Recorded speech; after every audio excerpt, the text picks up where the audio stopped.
Acorda, sucupira!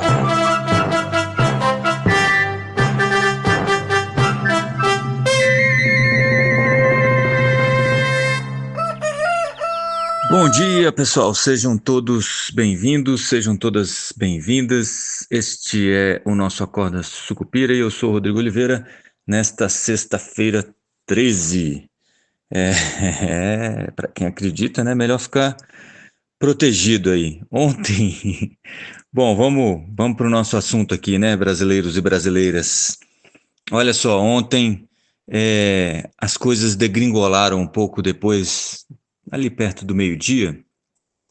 Por que exatamente, né? Tava tudo indo de acordo com o planejado pelo Banco Central. O dólar estava caindo, os juros futuros caindo, a bolsa estava indo mais ou menos, mas eis que, de repente, começou a circular que havia uma dificuldade no Congresso Nacional de conseguir segurar aquele pacote de corte de gastos que já é muito ruim, segurar ele muito ruim, né? Porque ele vai rapidamente virar pior que muito ruim, né? Vai ficar muito péssimo, se é que existe isso. Então parece que tem lá representantes do judiciário na Câmara circulando para mudar as regras de contenção ali dos super salários, né? Como eu sempre disse, na, na, nessa briga, sempre a gente tá sempre pensando em nós mesmos, né? Não tem esse espírito de coletivo. Então, quando você vai juntar a maioria é a soma dos egoísmos, né? E aí aqueles que estão mais alinhados nos seus próprios egoísmos conseguem se mobilizar e fazer o que precisa para manter os seus, eu não gosto de falar privilégios, mas as suas características particulares, digamos assim. Então ali tem uma conversa sobre o BPC que também não está andando muito bem. O Congresso deve mudar ali as regras que o governo apresentou do BPC e também tem essa pressão para os supersalários não serem tão contidos quanto o governo gostaria, né? Também, de novo, não é tanto dinheiro, mas isso mostra a desarticulação política, a falta de contato com a realidade da equipe econômica, e tudo isso vai acrescentando a esse momento ruim em que a irresponsabilidade fiscal começa a ter efeitos na, na vida real, né? Então, tem uma preocupação, além disso, com o tempo, né, para aprovar todas essas medidas, né? Você tem até a sexta-feira que vem, em tese, para você aprovar tudo isso. Depois o senador Randolfo Rodrigues disse que não, se precisar a gente vai fazer hora extra no Natal, né? Imagine o esforço, né, de quem tem 2 férias por ano, ter que trabalhar no Natal, né? Que será desse pessoal, né? Deve ter uma campanha aí contra essa escala terrível de trabalhar 10 meses no ano. O... Mas assim, eu já defendi isso em outros momentos. Deputados e senadoras trabalham muito, viu? E durante esses recessos, normalmente, a experiência que eu tive, pelo menos na Câmara dos Deputados, me mostrava que normalmente a maioria deles, quase a totalidade, está trabalhando durante os recessos nos escritórios locais. Bom, se para o bem ou para o mal, aí a discussão é outra, né? De qualquer forma, é isso. Isso acabou azedando um pouco, azedando muito o, o mercado financeiro ontem, que notou que, na verdade, enquanto o governo não tomar conta da situação, o problema ficar só no colo do Banco Central, que chamou para ser a responsabilidade na decisão do Copom, né? Olha, a gente vai aumentar 1 ponto percentual aqui e já vamos deixar contratado aqui mais 2 aumentos de mesma magnitude nas próximas reuniões. Então, em março, a gente teria uma Selic a 14,25. E isso meio que já virou um piso. Então, já se começa a falar se não seria melhor em janeiro aumentar 1,25, né? Isso tudo sem contar que, com o Banco Central de maioria indicada pelo Lula, você ainda tem um prêmio por credibilidade, né? Então fica muito difícil do Galípolo e os diretores que estarão lá no Banco Central de segurarem essa alta. E outra, né? Tem essa conversa sobre, não, o problema é fiscal e a política monetária não, não é assim que se lida com o problema fiscal. O problema, no fim das contas, aí você vai ter várias discussões na economia, né, teórica, pelo menos, né? O Friedman vai dizer que ele, que durante um tempo na carreira dele acreditou em dominância fiscal, depois, mais para o final da carreira, disse: olha, não tem nada a ver, dominância fiscal não existe, é sempre dominância monetária.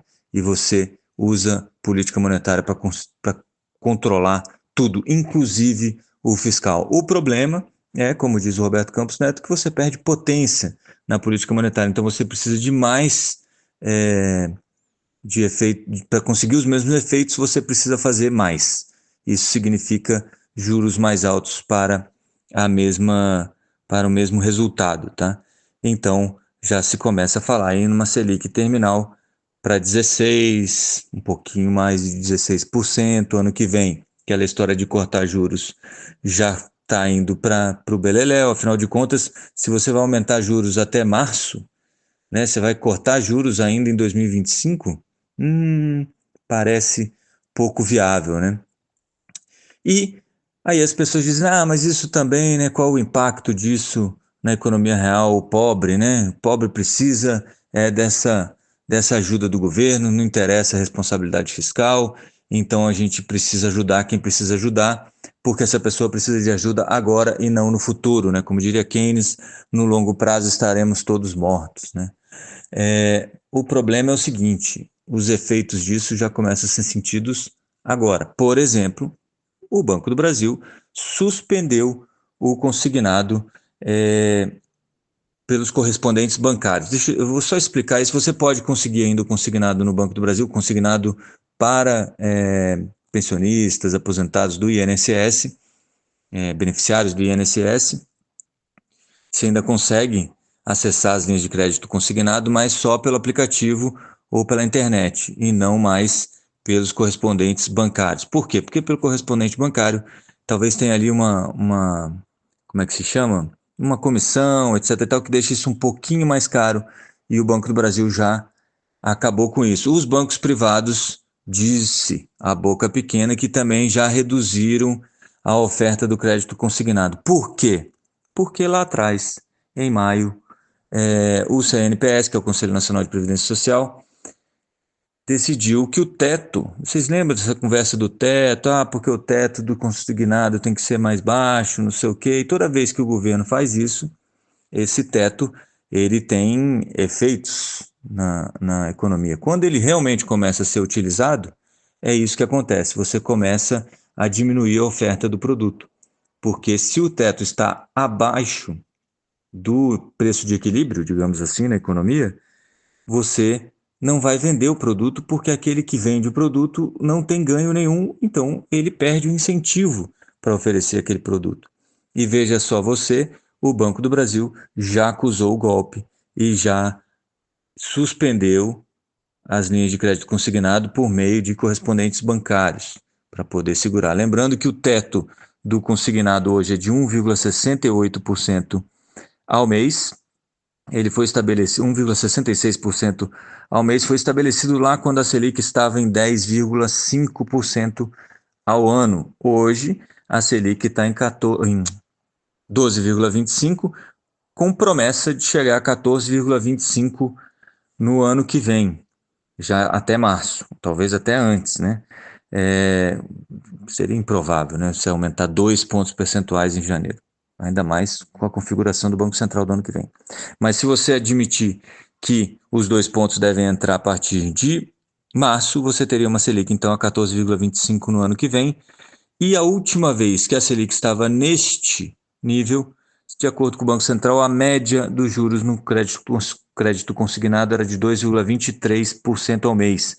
Média, tá? Só para a gente entender, média é média, né? Não é o teto. O teto provavelmente estava acima disso. Então, você tem aí um peso maior para quem precisa dessa linha de crédito do INSS. Eu vou te dizer que não precisa ser nenhum gênio para entender que quem precisa dessa linha de crédito do INSS são as pessoas que têm menos, né? São os pobres, em geral, que o governo diz que está tentando ajudar.